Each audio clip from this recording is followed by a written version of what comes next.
जय श्री राम।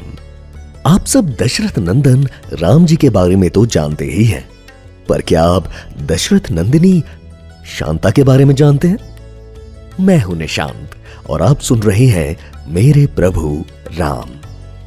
इस शो में हमने आपके लिए बटोरी है रामायण और राम जी से जुड़ी अनसुनी कहानियां।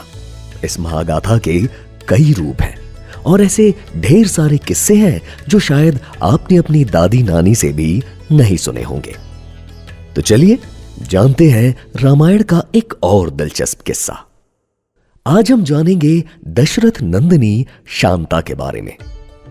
दशरथ नंदिनी इसलिए क्योंकि शांता दशरथ और कौशल्या की ही पुत्री थी, जिनका जन्म राम जी से भी पहले हुआ था, यानी राम जी की बड़ी बहन। देवी शांता को लेकर कई कथाएं प्रचलित हैं। कहा जाता है कि जब देवी शांता का जन्म हुआ था तो अयोध्या में 12 वर्ष तक घोर अकाल पड़ा था। प्रजा को बचाने एवं कौशल्या की निसंतान बहन वर्षिणी की गोद भरने के लिए राजा दशरथ ने पुत्री शांता को उन्हें गोद देना उचित समझा। समय बीतता गया। देवी शांता अब अंग देश की राजकुमारी बन चुकी थी।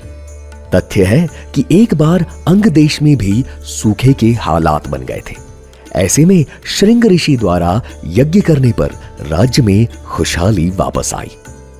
इस खुशी में राजा रोमपाद ने श्रृंग ऋषि से राजकुमारी शांता का विवाह कर दिया। इधर अयोध्या में उत्तराधिकार बनने के लिए पुत्र का होना आवश्यक था, जिसके लिए राजा दशरथ परेशान थे। यह देखकर ऋषि वशिष्ठ ने श्रृंग ऋषि द्वारा पुत्र कामेष्टि यज्ञ कराने का सुझाव दिया। चूंकि इस यज्ञ को करने वाले के सारे पुण्य खत्म हो जाते हैं, इसलिए ऋषि श्रृंग मना कर देते हैं। पर शांता के मनाने समझाने पर वो कुछ शर्तों के साथ यज्ञ करने के लिए तैयार हो जाते हैं। और फिर जन्म होता है प्रभु श्री राम का और उनके 3 भाइयों का। हिमाचल प्रदेश में आज भी श्रृंग ऋषि के मंदिर में देवी शांता उनकी पत्नी के रूप में विराजित है और पूजी जाती हैं। किसी ने सच ही कहा है कि बहन अपने माता पिता, परिवार, भाइयों के लिए सब कुछ वहन कर लेती है। तो कैसा लगा आपको राम जी से संबंधित यह किस्सा?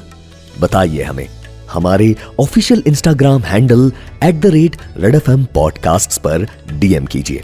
मिलते हैं एक और अद्भुत किस्से के साथ। जय श्री राम।